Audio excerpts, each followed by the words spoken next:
tierras lejanas, a adorar al Señor de Esquipulas. He venido de tierras lejanas, a adorar al Señor de Esquipulas. Cuando escucho sonar las campanas de su templo que son tan rechulas, toda mi alma se llena de gozo. Darle la cordial bienvenida a mi estimado hermano, con ustedes, Fernando Casanova. ¡Fuerte! ¡Fuerte ese aplauso para Fernando Casanova! Ven aquí, por favor.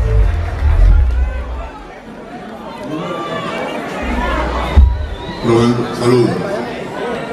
Buenas noches. Muchas gracias por su presencia, gracias por la invitación. Señoras y señores, vamos al grano, ¿les parece? Muy bien. Lo primero que voy a decir es que voy a compartir por algunos minutos mi historia de conversión a la fe católica en este momento.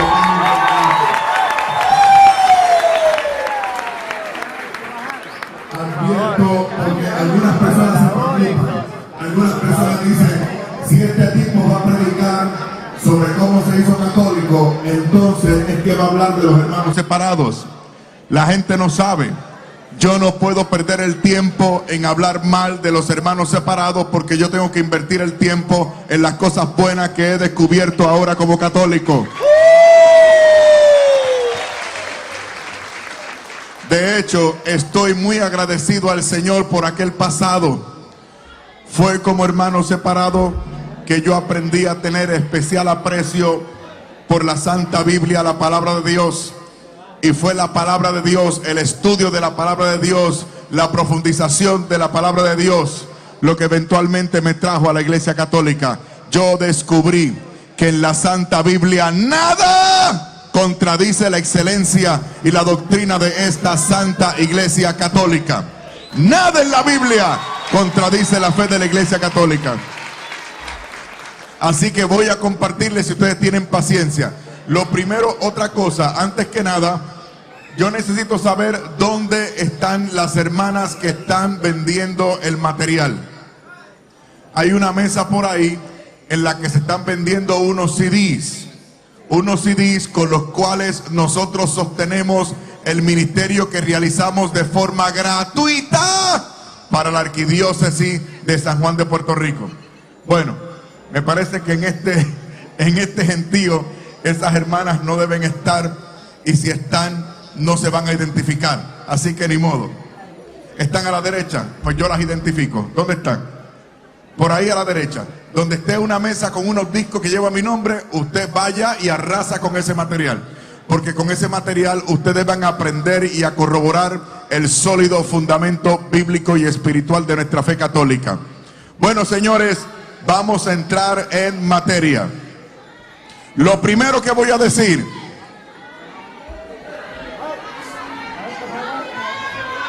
que no me ven. ¿Y qué hago yo ahora? Ah, porque es que hay gente aquí. Ok.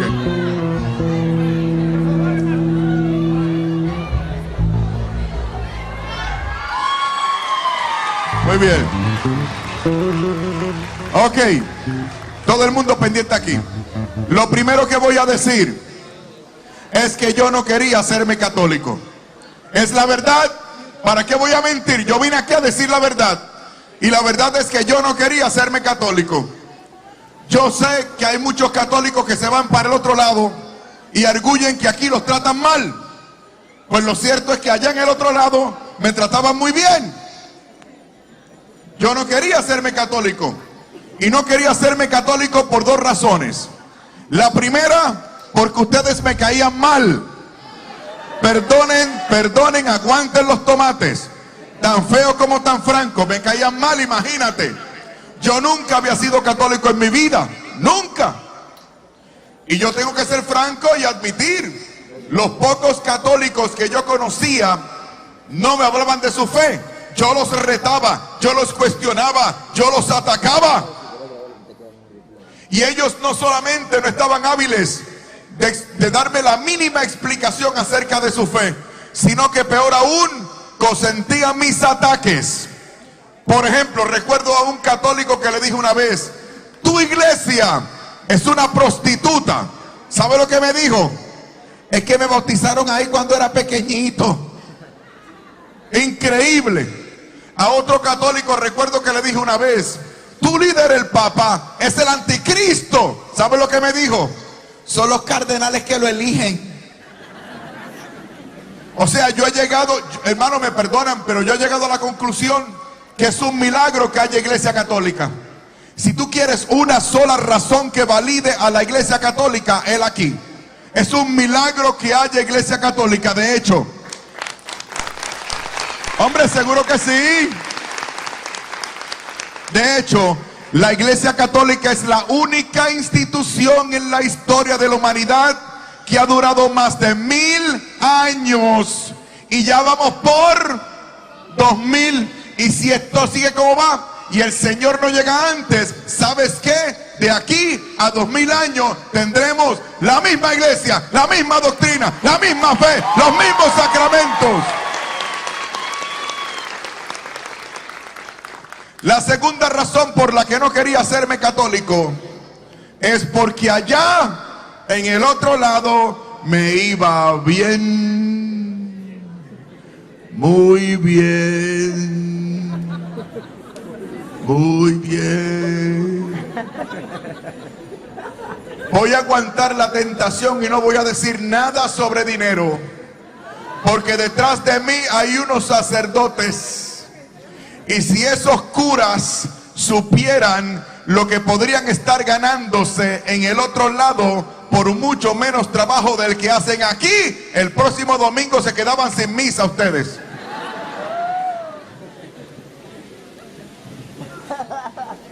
Felicidades, Casanova. Mi madre. Entonces ustedes preguntarán: ¿por qué te hiciste católico entonces? Si tú quieres una sola razón, te la voy a decir ya de entrada. Yo me hice católico porque yo amaba mucho, pero mucho a mi Señor. Lo amaba tanto que para mí dejó de ser suficiente una experiencia personal, subjetiva, sensorial. Porque yo amaba tanto y tanto al Señor que ya no me conformaba con poco, ni siquiera con mucho. Yo lo quería todo, porque el que ama de verdad lo quiere todo. Por eso no me quedó más remedio que entrar, permanezco y moriré en la iglesia que lo tiene todo. Es por amor, es por amor. Si tú quieres otras razones, tal vez te mencione un par más. Hermanos, perdónenme, no tengo tiempo. Mi historia de conversión consta de 5 años. 5 años. ¿Cómo yo puedo dilucidar aquí 5 años? Imposible, pero me explico. Ahora yo entiendo que el Señor me trajo a la iglesia suscitándome unas crisis, y a través de esas crisis yo me iba dando cuenta, yo iba corroborando el sólido fundamento de la fe católica. Y voy a mencionar una, no más de 2 de esas crisis. La primera de las crisis fue la de la unidad de los cristianos. Me explico. Yo era un joven ministro. Llegué a ser ministro, licenciado y pastor de una prestigiosa denominación pentecostal en los Estados Unidos que se conoce como Church of God o Iglesia de Dios, que tiene sus cuarteles generales en Cleveland, Tennessee. Se me asignaron ciertas tareas, entre ellas enseñaba la teología sistemática en el seminario de nuestra denominación, y entre otras cosas se me nombró como capellán hospitalario. El capellán es un pastor, un sacerdote, un rabino que hacen trabajo pastoral en una institución que no es la iglesia. Yo por primera vez estaba sirviendo como pastor en una institución que no era mi comunidad. Ahí comenzó la primera crisis. Me explico. Porque en mi iglesia, cuando yo predicaba, todo el mundo decía amén, gloria a Dios, y aleluya. Era fácil. ¿Por qué? Porque en mi iglesia estamos todos obligados a creer lo mismo. Creíamos básicamente lo mismo. Nos dejábamos llevar por un cuerpo de doctrina, más o menos la misma interpretación de la Sagrada Biblia. El problema fue afuera, en el mundo real, afuera, sirviendo como capellán. Me di cuenta por primera vez de la realidad de la división entre los cristianos. Aquello para mí era importante porque yo quería ser un buen pastor. Pero ¿cómo serlo si ahora me surgían dudas? Puesto que ahora conocía a otros hermanos de otras iglesias, gente que se basaba en la misma Biblia que yo, gente que decían estar inspirados por el mismo Espíritu Santo que yo. Sin embargo, estábamos irremediablemente divididos. No podíamos ni siquiera celebrar el mismo culto juntos. Me di cuenta de la división, del escándalo de la división entre los cristianos. Por ejemplo, podía visitar un paciente y decirme: está bien, pastor, esa es su idea de estos textos bíblicos, pero casualmente el testigo de Jehová que se acaba de ir de aquí hace 20 minutos tenía una opinión distinta. Hermanos, ¿me entienden ahora? La palabra de uno contra la de otros. En ese momento investigué las estadísticas y me di cuenta que en los Estados Unidos nada más, ámbito en el que me muevo, en ese país nada más, de esto hace 15 años atrás, había poco más de 36,000 iglesias. 36,000. Una vez más, todas se basan en la misma Biblia. Todas dicen estar inspiradas por el mismo Espíritu Santo. Sin embargo, división, división, división. Y pensé, ¿fue esto acaso lo que quiso el Señor? No. Hermano, yo soy un tipo drástico. Yo soy apasionado por lo que creo. Y yo pensé, si Cristo el Señor quiso establecer una sola y única iglesia, y hoy, 2000 años después, había en un solo país 36,000, entonces alguien se equivocó.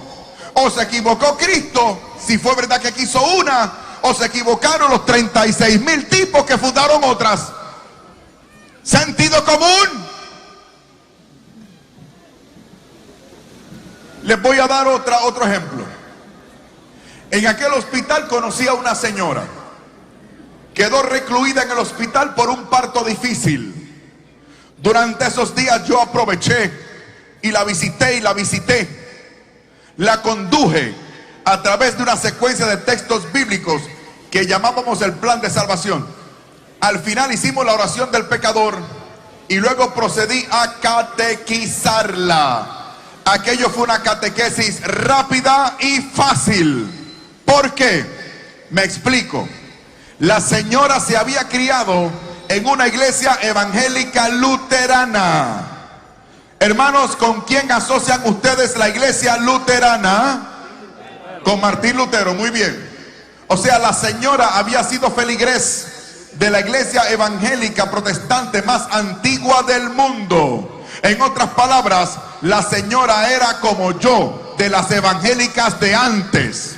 Y los evangélicos de antes éramos Biblia, Biblia, Biblia, Biblia, Biblia. O por lo menos lo que podíamos entender de ella. Es decir, los evangélicos de antes son distintos a los evangélicos de ahora. Los de antes, mucha Biblia. Pues la señora había estado alejada de su iglesia, pero sabía mucha Biblia. Porque era de las evangélicas de antes, como yo, que nos criamos así. Aquella catequesis fue rápida, porque la señora sabía mucha Biblia. El problema fue al final, cuando le dije: hermana, usted está lista, la voy a bautizar. Ella me dijo: no, pastor, yo no puedo bautizarme. Le pregunté por qué. Me dijo: porque ya yo fui bautizada. Ah, qué bien. ¿Cuándo? Me dijo: fui bautizada a los 6 meses de edad. Y le dije: Ay, hermana, qué problema, fíjese. Ese bautismo suyo no es válido. Usted tiene que bautizarse ahora de nuevo, de grande y por inmersión. Ella me dijo, pastor, qué pena, pero el problema lo tiene usted. Porque a mí me bautizaron en una iglesia evangélica luterana, más antigua que la suya, fundada por Martín Lutero. Y en mi iglesia luterana, al igual que en las principales y más antiguas denominaciones protestantes, bautizan bebés. ¿A que ustedes no lo sabían? ¡Ah!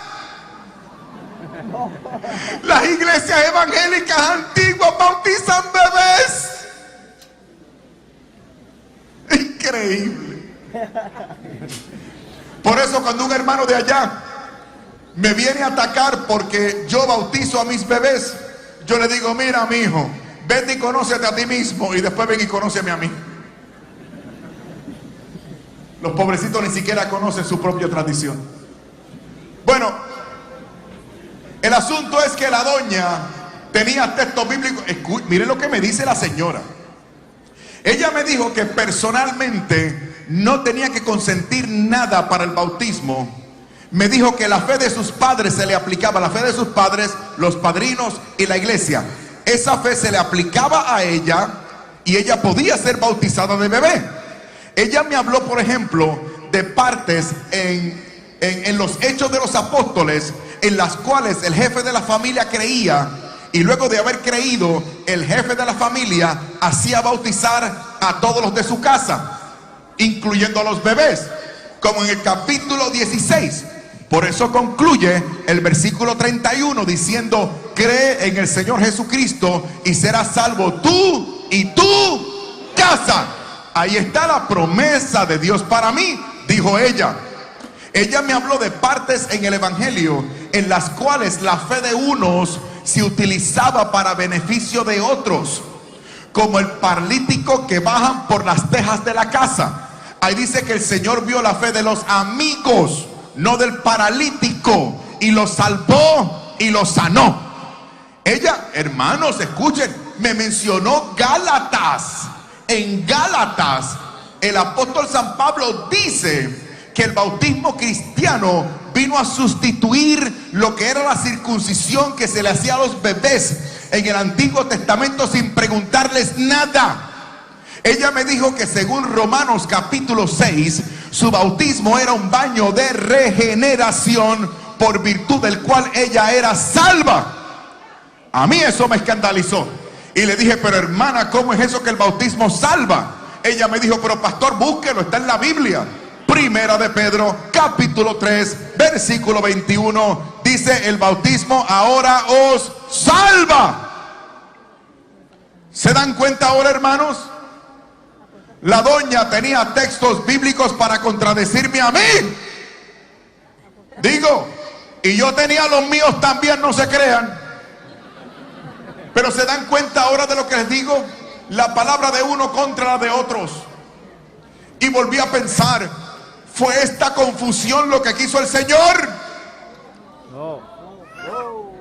Fue entonces que comencé el estudio bíblico amplio y profundo que me metió de cabeza en la Iglesia Católica. Porque el que profundiza sin prejuicio en la Santa Biblia siempre se va a encontrar con la iglesia desde la cual se escribió la Biblia.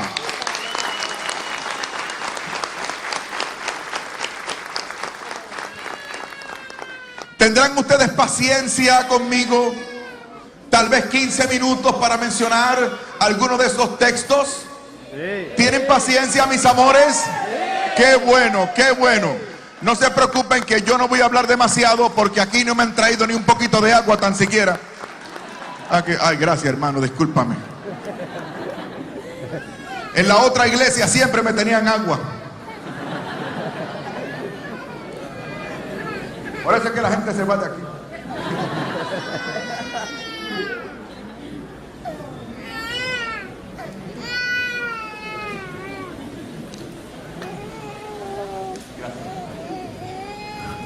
El primer texto que me llamó la atención, hermano, esto es increíble.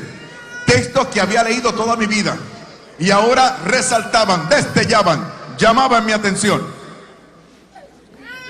Mateo capítulo 16, versículo 18. Mateo 16, 18. Aquí dice el Señor. O sea, no lo dijo Buda, ni lo dijo Mahoma, ni lo dijo el nicaragüense este que da el horóscopo por la televisión. El compatriota de ustedes, que dice: reciban de mí mucha paz, pero sobre todo mucho, pero mucho.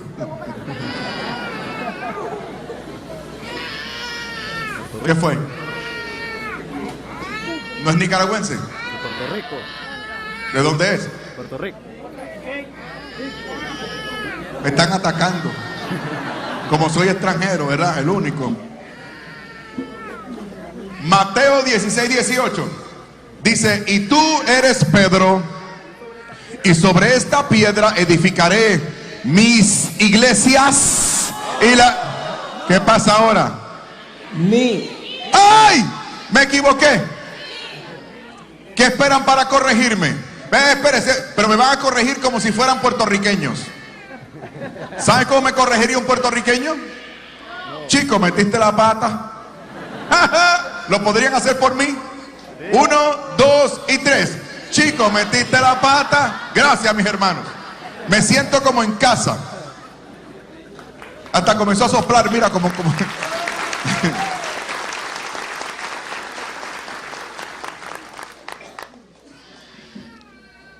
Y tú eres, el Señor habló en singular, no en plural.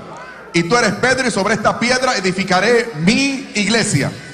Y las puertas del infierno no prevalecerán contra ella. O sea, la iglesia siempre ha sido, la iglesia nunca ha dejado de ser.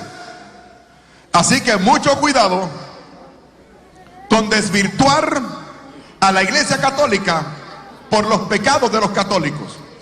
El Señor no dijo que esta iba a ser su iglesia siempre y cuando ustedes y yo fuésemos perfectos, castos y puros. El Señor más bien dijo que las puertas del infierno no iban a prevalecer contra ella. Desvirtuar a la iglesia católica por los pecados de los católicos o por un supuesto pasado nefasto y criminal es decirle al Señor que se equivocó.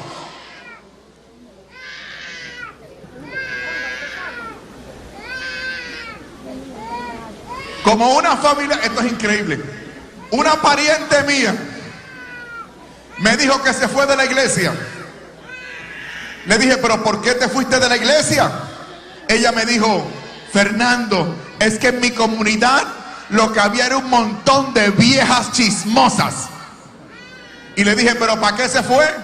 De seguro en su comunidad seguía habiendo espacio para otra chismosa más. Óyeme, la más chismosa de la familia.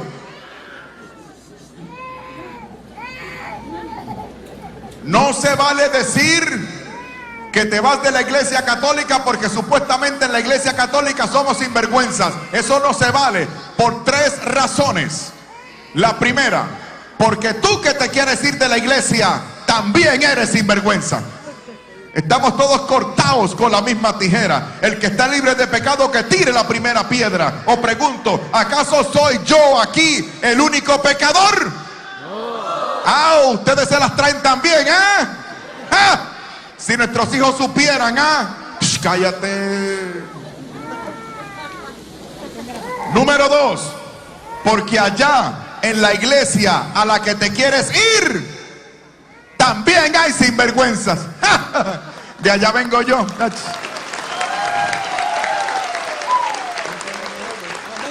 Y número 3, mi preferida, porque aquí en la Santa Iglesia Católica siempre habrá lugar para otro sinvergüenza más. Siempre hay lugar para mí en la iglesia de Jesucristo. Evangelio según San Juan capítulo 10 versículo 16. Dice el Señor: yo llamaré otras ovejas que no son de este rebaño. O sea, ovejas que no son judías. ¿Quiénes somos esas ovejas que no somos judías? Está hablando de nosotros y continúa: de manera que habrá un solo redil con un solo pastor, una sola y única iglesia. Sigamos con el Evangelio según San Juan capítulo 17. Prepárense para lo que viene ahora. San Juan 17, versículos 18, 19 y siguientes. Dice el Señor, el que no se equivoca, el que tiene todo el poder para hacer lo que dice, Jesucristo el Señor. Padre, no ruego solo por estos, sino por los que creerán por la palabra de estos, para que todos sean 36,000. Como tú, Padre, en mí y yo en ti, que ellos también sean 36,000 en nosotros, para que el mundo crea que tú me has enviado y que les has compartido mi gloria, para que permanezcan siendo 36,000 en nosotros. ¿Qué esperan? Chicos, metiste la pata. Perdonen, hermano, fue el huracán que me pasó por encima. Gracias, me encanta esta concurrencia. Estamos despiertos. Padre, no ruego solo por estos, sino por los que creerán por la palabra de estos, para que todos sean uno, como tú, Padre, en mí y yo en ti, que ellos sean perfectamente uno, para que el mundo crea, para que el mundo crea, duro, para que el mundo crea que tú me has enviado. Ay, ay, ay. El Señor acaba de establecer el criterio de visibilidad. Es una iglesia visible. El Señor está diciendo que el mundo tiene que ver la unidad de la única iglesia para poder creer y salvarse. Miren ustedes lo determinante que es la unidad de la iglesia. Es una iglesia visible. Con el debido respeto, otros hermanos se equivocan cuando dicen que la iglesia es invisible. Cuidado con los profesores de teología, ¿saben? No los de ustedes, los que me enseñaron a mí.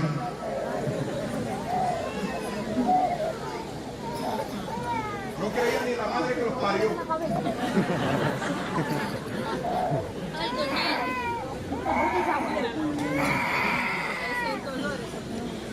Allá afuera te dicen que la iglesia es invisible.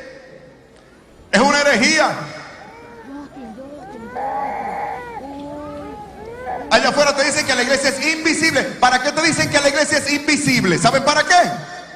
Para que todas quepan, para que dé lo mismo una que la otra.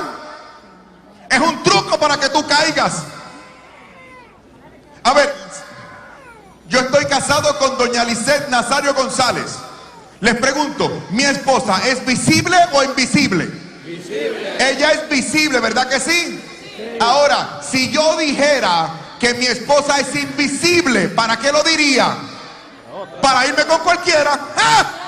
¿Seguro? Muy bien, muy bien.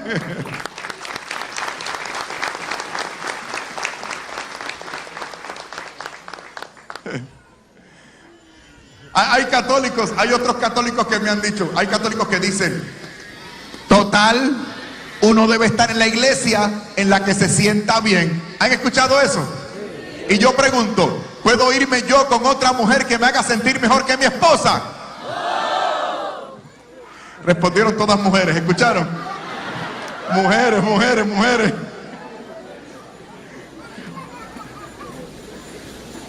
¡Ay, madre! ¿Qué fue esto? Voy a tener que regresar para una actividad de hombres nada más. Hombres nada más.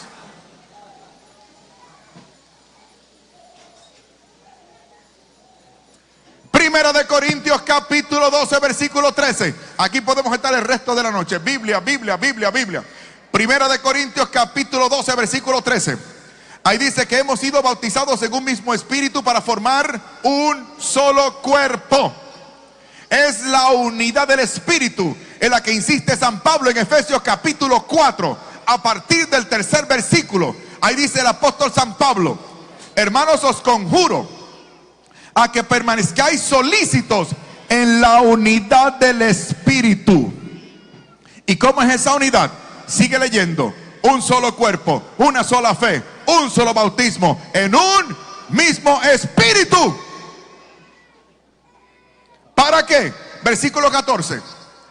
Para que no seáis ya niños llevados a la deriva por cualquier viento de doctrina, a la merced de embaucadores que conducen al error. La gente es increíble. Le creen a embaucadores y rateros que salen por la televisión pidiendo dinero. Haz un pacto con Dios, envíame $1000. Y la gente es tan bruta que le cree.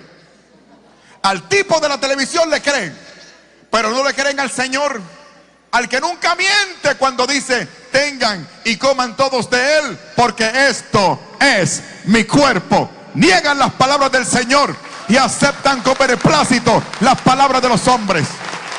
¡Increíble!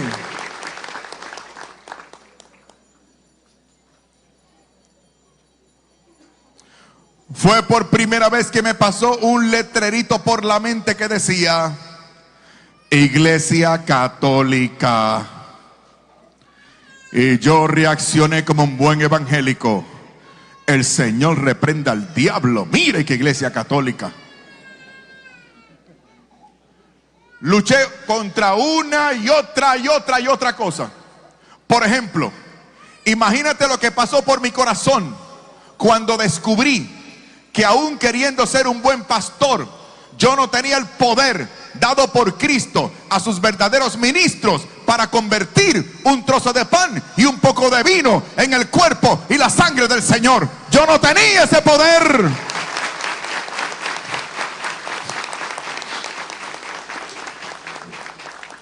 Imagínate lo que pasó por mi corazón cuando descubrí que aún queriendo ser un buen pastor, yo no tenía el poder dado por Cristo a sus verdaderos ministros para perdonar pecados. Yo no tenía ese poder. No lo tenía.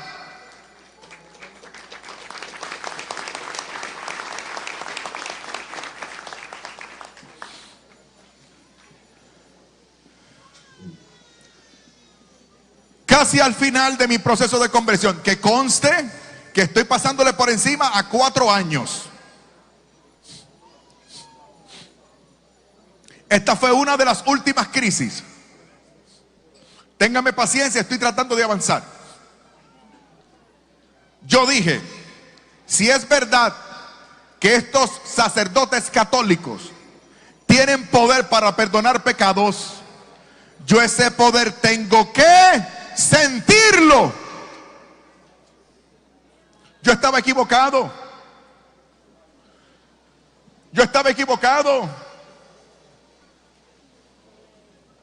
El sacramento opera, surte su efecto, aunque no lo sienta. Pero yo no era católico. Yo pensaba que debía sentirlo. E hice algo que no debía haber hecho. Lo siento mucho y me da vergüenza. No debía haberlo hecho. Yo tomé la decisión de confesarme con un cura católico para recibir su absolución, a ver si yo sentía. No debía haberlo hecho. Esto es una iglesia de orden. Hay pasos, hay un catecumenado, hay unas formas para eventualmente disfrutar de todos los medios de gracia. Pero yo no lo sabía, si los católicos no me sabían explicar.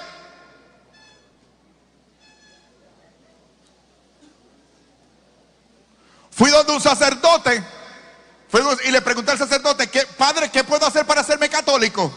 Y él me dijo: muchacho, tú eres loco, ¿hacerte católico para qué? Si es lo mismo. Tú le sirves al Señor de igual manera allá como acá, es lo mismo. Fernando, ¿de qué vas a vivir? Me la puso linda el tipo, ¿no? Yo tenía a ese hombre frente a mí. Y me vino la clave de todo y le dije: padre, usted me acaba de convencer de hacerme católico. Él me dijo: ¿quién, yo? Sí, padre, seguro. ¿Pero y por qué? Sentido común. Si esta iglesia ha perseverado 2000 años a pesar de personas que testifican de ella como usted, esta tiene que ser la iglesia de Jesucristo.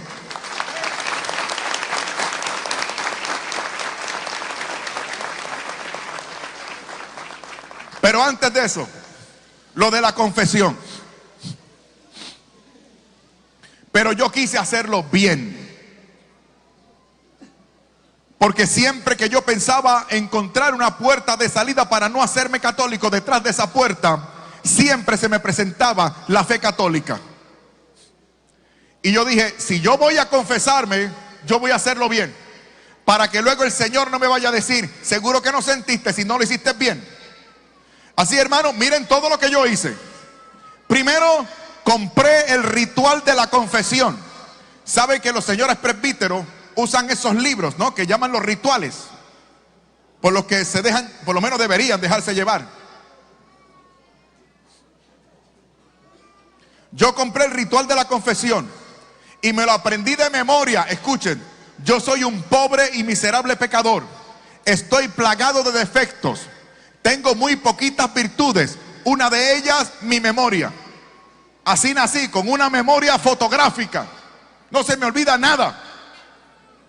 Así que, hermano, yo me aprendí todo el ordinario del sacramento de la reconciliación. Yo me aprendí hasta las letrecitas rojas que llaman las rúbricas. Después me enteré que yo no tenía que aprendérmela, que eso le tocaba al sacerdote. Ya yo lo sabía. Y ahora el sacerdote levanta las manos sobre el penitente y dice: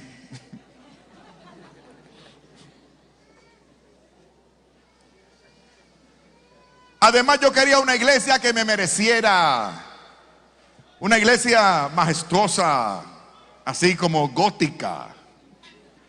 Dicha iglesia debía tener posibilidad de estacionamiento muy apartado, pero muy apartado del templo, porque yo no quería que vieran mi carro, en el estacionamiento de la parroquia.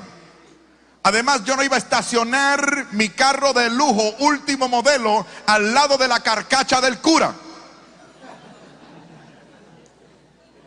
Distancia y categoría.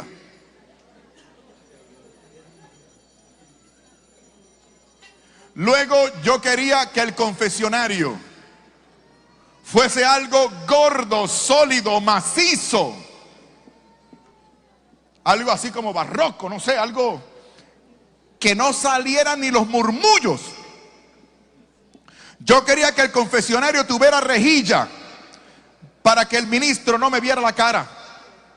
Yo quería que el confesionario tuviera una puerta o cortina que diera hasta el suelo. Yo no quería que se me vieran los pies. Encontré una iglesia, investigué los horarios de confesión. La noche anterior hice todo lo que manda y recomienda la iglesia. Yo no quería fallar, yo quería hacerlo bien.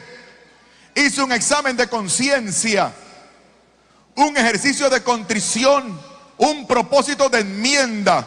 Hice lo mejor que pude. Al día siguiente me presento en la iglesia y hago la fila.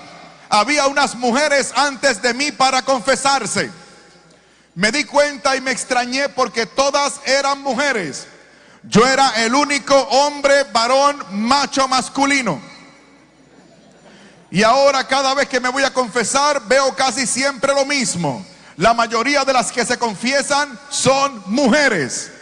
Perdonen, yo llevo poco tiempo de católico y hay cosas que no entiendo todavía muy bien. Pero como casi siempre y casi todas son mujeres, yo he llegado a pensar que tal parece las mujeres en esta iglesia son como muy pecadoras. Y lo más que me extraña es que aparentemente mientras más viejas, más pecadoras son, porque las niñas no van. ¿Alguien podría explicarme luego? Llega mi turno, me meto al confesionario, escondo los pies, cierro la cortina. No hay ningún problema, me lo sé todo de memoria, estoy listo.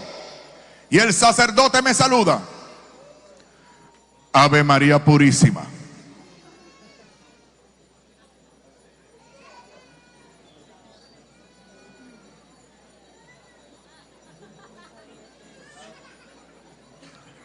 Ave María Purísima.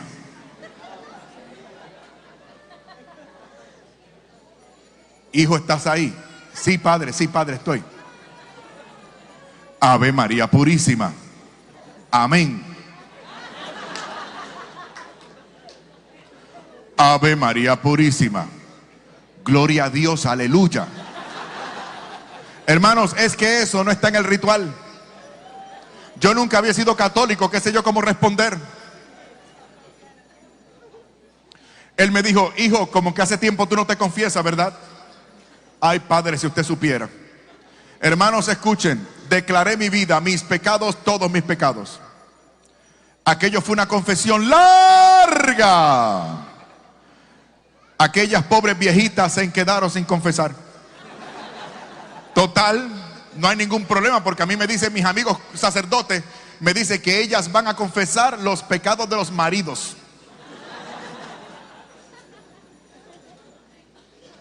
Increíble. Al final me declaré culpable. Fue entonces que escuché las palabras que transformaron mi vida.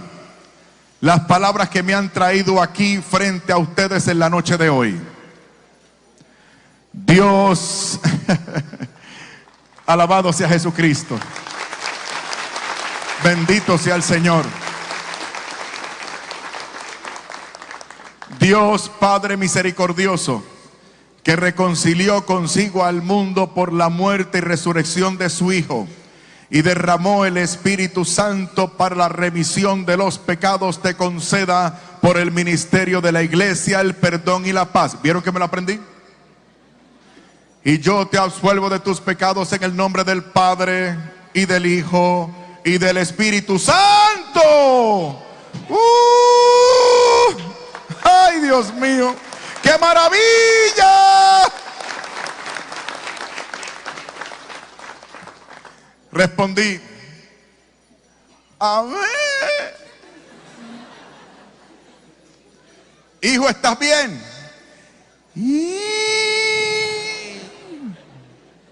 Ya te puedes ir. Gracias. De lo que se pierden los hombres. De lo que se pierden. ¿Recuerdan que yo quería sentir bonito? ¿Se acuerdan? Escuchen. Cuando me puse de pie, yo salí despedido.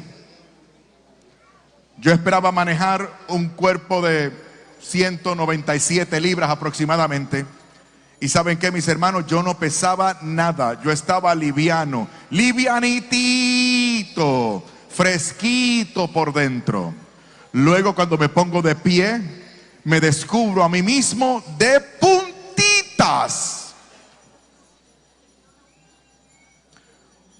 Traté de poner la planta de los pies firme sobre el suelo, pero no pude, porque a mí me alaron hacia arriba. Luego, cuando me voy a mover, me percato que no soy capaz de coordinar los movimientos de mi propio cuerpo. Y comencé a caminar de forma errática. Caminaba como borracho. Fui a bajar las escaleras, me caí, me agarraron, me levantaron y comenzó mi trayecto a acera abajo, a donde estaba mi carro. Me arrepentí tanto de haber estacionado el carro tan lejos. Y yo me pongo a pensar, Dios mío, ¿a dónde he llegado? Este pastor va y se confiesa con un cura católico y ahora anda borracho por una de las calles principales de mi país. Puerto Rico es una isla pequeña, muchos nos conocemos. Yo estaba preocupado. La gente que venía en sentido contrario me sacaban el cuerpo. Recuerdo una mamá que tomó a su niño al hombro y cuando se encontró conmigo salió corriendo para la otra acera. Y yo comienzo a preguntarme y a preguntarle al Señor, ¿qué me pasa? ¿Qué me pasa? Señor, ¿qué me sucede? Dios mío, yo estaba feliz, pero preocupado y preguntándole al Señor, ¿qué me pasa? Dios mío, ¿qué me sucede? Dime, Señor, ¿qué es esto que me está pasando? Y el Señor me respondió trayendo a mi mente un texto de la Biblia. Hechos capítulo 2, gran día de Pentecostés, cuando aquellos incrédulos acusaron a nuestros hermanos de estar borrachos. San Pedro se levantó para defenderlos a ellos y hablarme a mí cuando dijo: estos no están borrachos, sino que están llenos de la presencia del Espíritu Santo. Te tengo noticias, mi hermano. Aquí hay poder, presencia de Dios, gracia divina.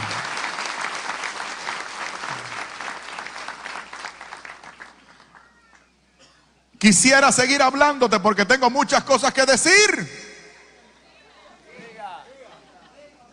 Falta la reacción de mi esposa. Pero no quiero hablar de la reacción de mi esposa porque no quiero sufrir ni que ustedes sufran.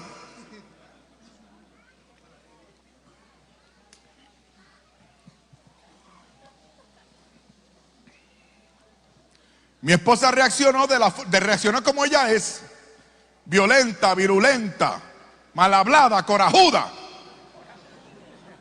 Así es mi mujer.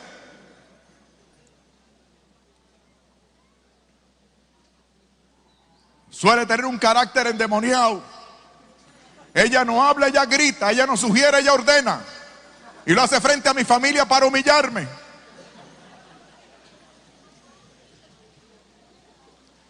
Y ahora, para colmo de males, me hice católico. O sea, ahora es hasta la muerte con la misma vieja. En la otra iglesia me divorciaban.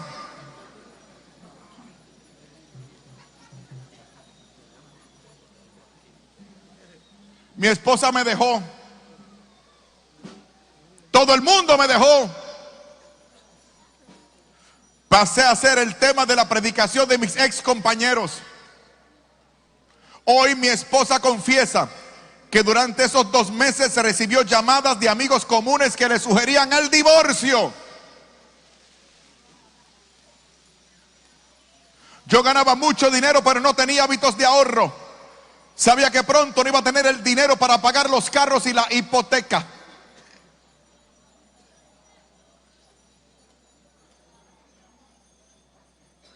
Luego nos reconciliamos ella y yo por una singular intervención de Santa María, la Madre del Señor.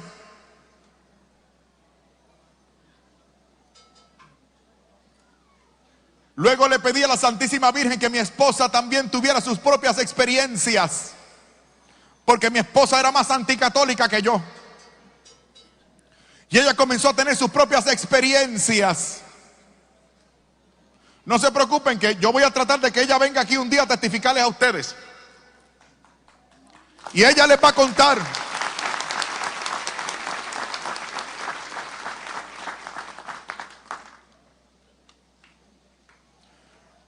Cuando estábamos dejados, ella ni siquiera me dirigía la palabra, se comunicaba conmigo por cartas.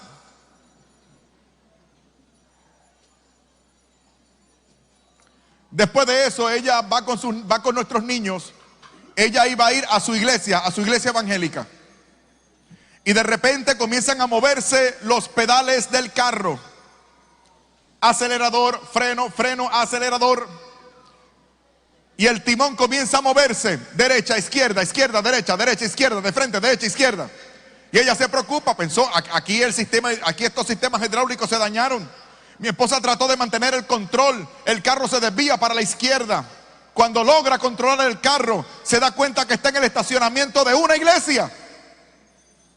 Ella dice: yo de aquí no me voy, porque este carro está mal. Entró a la iglesia con los niños y se percató que estaba entrando a una iglesia católica. Ella dijo: ni modo, me quedaré aquí. Comenzó la Santa Misa. Ella muy pendiente a todo. Ella testifica que en el momento de la consagración tuvo una visión en la cual ella vio a Cristo el Señor tendido sobre el altar. Luego, cuando el ministro levanta el cáliz para consagrar el vino, ella percibió olor a sangre. Ella comenzó a tener sus propias experiencias. Pero lo que a ella la atrajo a la Iglesia Católica fue la Eucaristía, que fue también ese gran misterio que me metió de cabeza en la Iglesia Católica. Ahora les digo, mis hermanos, lo bueno cuesta. Esto se los voy a decir para concluir, para que no les tomen el pelo, para que no se aprovechen de ustedes. Allá afuera hay unos mercaderes diciéndole a ustedes que la vida cristiana resulta en estar en ascenso todo el tiempo, all the way up.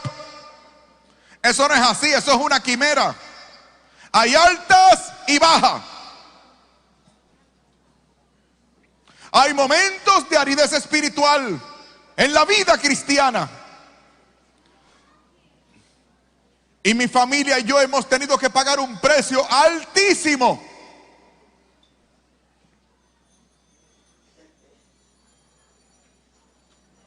A mí me duele cuando me entero que aquella gente a la cual yo serví hoy piensa que su pastor está perdido y sin remedio. A mí eso me duele. Duele cuando mi buena madre evangélica me pregunta que si estoy seguro de mi salvación, que si me muero me voy para el cielo. Eso me duele. Hace un tiempo fui por un centro comercial. El lugar estaba repleto. Vi a uno de estos hermanos a los cuales yo serví. Lo voy a saludar muy entusiasmado.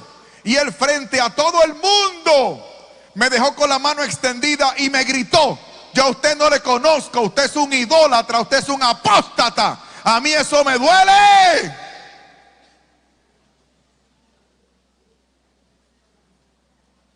Ninguno de ustedes sabrá lo que pasó por mi corazón cuando en el cumpleaños número 7 de mi hija los invitados no llegaron. Duele. Por esta decisión, mis hijos pasaron hambre.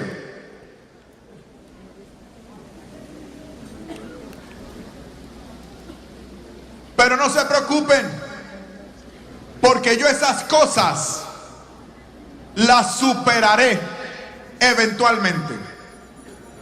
Lo que creo que no voy a superar nunca, lo que creo que nunca voy a superar, es que encima de todo esto y después de todo esto, hoy yo tenga que soportar a un católico light, que hoy yo tenga que soportar a un católico relativista, que hoy yo tenga que soportar a un católico mediocre, que hoy yo tenga que soportar a un católico cobarde.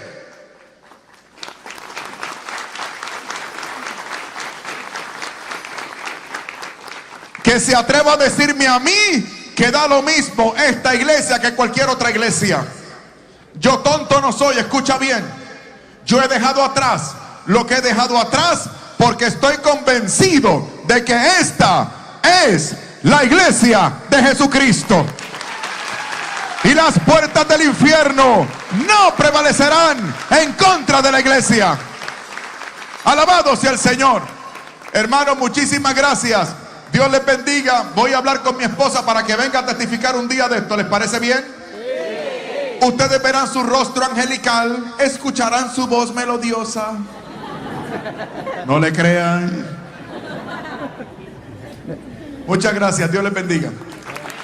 Damos un fuerte aplauso al doctor Fernando Casanova. A ver, hagamos un poquito la valla de salida. Un momentito, perdón. Me dicen que en la entrada de la casa cural, así como se dice, cural. Ok, cural, ¿estoy diciéndolo bien? Es que llevo poco de católico, hay cosas que no sé todavía. En la entrada de la casa cural, él me dijo que era cural. En la entrada de la casa cural está la mesa con los discos que le dije, llévense ese material por favor. El tema de las imágenes religiosas, llévenselo. Escuchen, Jesucristo en el Evangelio interactuó con imágenes religiosas. Y Jesucristo utilizó imágenes para hablar de su Evangelio. Imágenes hechas por hombres. Así que por favor adquieran eso. El tema de la Virgen María. La Virgen María desde Génesis 3:15 hasta Apocalipsis capítulo 12. Espera, tengan paciencia. Y otro tema en el cual comparo la música de los hermanos católicos y la música de los otros hermanos. Hay unas diferencias tremendas, grandísimas. Y yo explico esas diferencias para que ya nadie diga, es lo mismo. Cuando un católico dice, es lo mismo, yo digo, no sabe nada. Porque hay profundísimas diferencias entre la música católica y la música de los otros hermanos. Así que por favor, en la entrada de la casa cural, allí está la mesa. Muchas gracias, Dios les bendiga, perdonen la interrupción. Bien, le agradecemos a Fernando, en nombre del Padre Jaime, de Monseñor Rolando, que está en el confesionario en estos momentos.